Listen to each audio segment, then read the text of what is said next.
Kung ang isang leader o namumuno sa isang grupo, sabihin na natin mga kaibigan, kung ang presidente ng isang republika katulad ng Pilipinas ay weakling, mahina, lame duck o lambutin, napaka-prone ho niyan mga kaibigan sa pang-aabuso. Hindi lang siya ang umaabuso, kundi maging ng kanyang mga nasa paligid. Ano po ang ibig kong sabihin nito? Aba, kaliwat kanan ho ang natutunghayan natin, nababalitaan, nakikita, napapanood na pang-aabuso sa ilalim po ng Marcos administration. Ano po itong mga pang-aabuso na binabanggit ko? Alam na alam naman po natin na balitang-balita ngayon, no? Yung paglilipat ho ng pondo ng PhilHealth na 60 billion sa National Treasury na kung saan kamakailan lamang ho ay nagdesisyon ang kataas-taasang hukuman, ang Korte Suprema. Ano po yung Korte Suprema? Ito po yung Court of Last Resort, mga kaibigan, na kung wala ka ng pag-asa sa mga mababang korte, Municipal Trial Court, Regional Trial Court, Court of Appeals, ito po yung pinaka Court of Last Resort, ang Supreme Court kung saan unanimous po yung kanilang desisyon na unconstitutional at kailangang ibalik sa national o kailangang ibalik sa PhilHealth yung inilipat po na pondo nito sa National Treasury. Pang-aabuso ho yun, mga kaibigan, di ho ba? Bakit mo ililipat doon sa National Treasury? Bakit? Wala na bang pondo? At naglilipat ka na ng pondo na para sa mga mahihirap? Mga walang pampadoktor? Mga walang bayad, pambayad sa mga ospital? Sabi nga nila ang isa sa pinaka hayagang barometro para makita, o mga kaibigan, na maraming kababayan natin sa Pilipinas ang hindi nakakapagbayad ng kanilang hospitalization, pumunta ka dyan sa emergency ng Philippine General Hospital o yung PGH. Makikita niyo dyan ang napakaraming pasyente. Talagang kabalintunaan ho yung nangyayari ngayon, mga kaibigan. Ano ho? Noong panahon ni dating Pangulong Rodrigo Duterte, mga kaibigan, 100 million pesos per month ang ipinagkakaloob ho na ayuda dyan po sa PGH, panahon pa po ng pandemic, mga kaibigan. Ano? Yun ang mga leader na kailangan ng bansa ngayon. Hindi katulad ngayon, mga kaibigan, na kami kabilaan ho ang pang-aabuso. Ang sinasabi ko pa mong isang pang-aabuso, yung pagsita po kamakailan lamang ho ng Commission on Audit ang sinasabi nilang irregularidad sa Social Security System o yung SSS, mga kaibigan, kung saan inatuklasan na bumili umano ang SSS ng 143,424 na rolyo ng tissue paper na alam nyo kung magkano ang halaga nito. 13.195 million pesos noon po namang taong 2024. Rolyo ng tissue. Masyado yatang masyado yatang spoiled itong mga bataan natin dyan. Bataan ni Manong Junjun dyan sa SSS, mga kaibigan. Paano na lang kung ganito kayo gumasta, paano na lang ho yung mga pensyon ng mga pensioners at inaasahang pensyon ho ng ating mga kababayan. Kakapurat na nga yung natatanggap ng mga pensioners mula sa inyo. Tapos, gumagasta kayo, mga kaibigan, ng ganitong halaga dahil lamang sa tissue paper. Sa audit report, mga kaibigan po ng ahensya, natuklasan ng Commission on Audit na sobra-sobra ito mula sa totoong bilang ng pangangailangan ng opisina. Aba biruin mo naman, 143,424 na mga rolyo ng tissue paper. Bakit? Ganun ba kayo kadalas pumunta sa kubet? Matindi, mga kababayan, ano?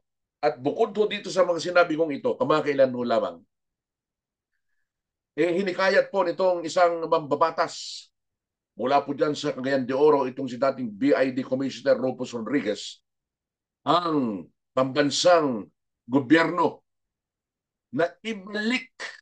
Alam niyo kung magkano? Meron naman palang transfer itong Marcos administration, ano? Ang 107 billion pesos mula sa Philippine Deposit Insurance Corporation o PDIC na inilipat din sa National Treasury.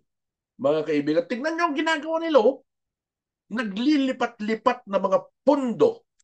Ibig sabihin, wala nang pondo ang bayan natin. Wala nang pondo ang bansa natin. Ayan 107 billion pesos ang transfer. Diyan sa National Treasury, ito ay pondo po ng Philippine Deposit Insurance Corporation o PDIC.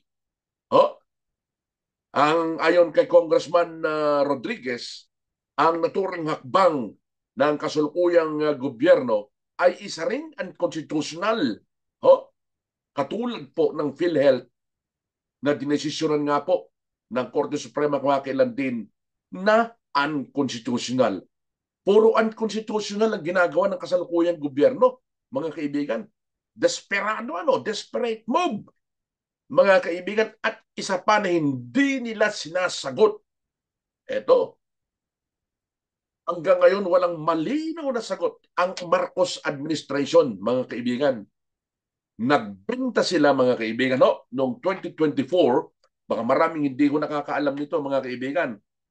Nagbenta ang Marcos administration ng gold reserve ng ating bansa. Alam nyo kung ilan, gaano kabigat ho yung ibinentang gold, ginto, reserbang ginto ng Pilipinas.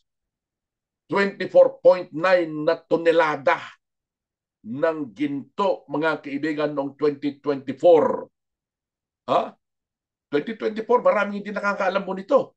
At siyempre, ikinakatwiran ho ng Bangko Sentral kung bakit nila ibinenta. Pero, sa mga hindi po nakakaalam, mga kaibigan, meron pong negatibong implikasyon ang pagbebenta ng gold reserve ng Pilipinas. Unang-una, nagpapakita ito, mga kaibigan, na nasa financial stress ang isang bansa kapag nagbenta ito ng kanilang gold reserve. Dahil ang ginto, ito ay ginagamit bilang safety net dapat ng isang bansa. Pero kung ang isang bansa ay nagbenta na ng kanilang gold reserve, iba ang basa dito na mga investors. Isa itong palatandaan na walang kas o mababaho ang kas ng isang gobyerno. At pagtatangka ito na pagpan ang budget deficit o currency problem ng isang bansa. Yun ang nababasa ng mga investors. Baka hindi marami yung hindi nakakaalam. Itong mga pang-aabusong ito ng kasalukuyang administrasyon. At ang isa pang implikasyon nito, mga kaibigan, it reduces the insurance policy. Dahil ang gold o ang ginto ay umaakto daw na isang buffer o pondo ng isang pamahalaan ng isang gobyerno sa kalagitnaan ng isang krisis, currency swings, inflation spikes, at yung tinatawag po naman na geopolitical shifts. Ang pagbebenta daw ng mga gold reserves ng isang bansa, imangangahulugan ito na mababawasan ng malaki ang proteksyon sa isang bansa.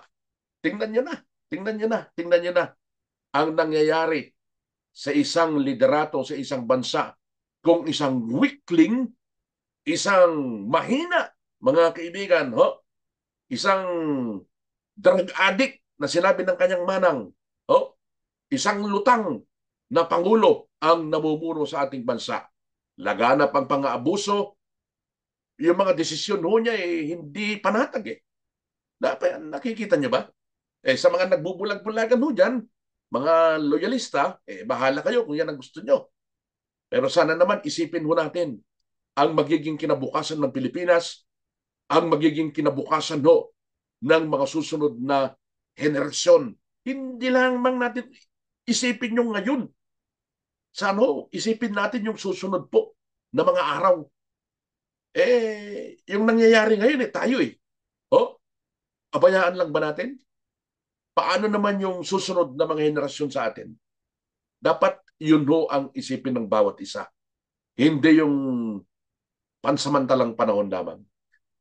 Sa mga hindi pa po nakakapag-subscribe sa atin po namang Kape at Balita program sa YouTube channel ng Radyo Pilipino UK, kahit isang subscription lamang po, maligayang maligaya na po tayo.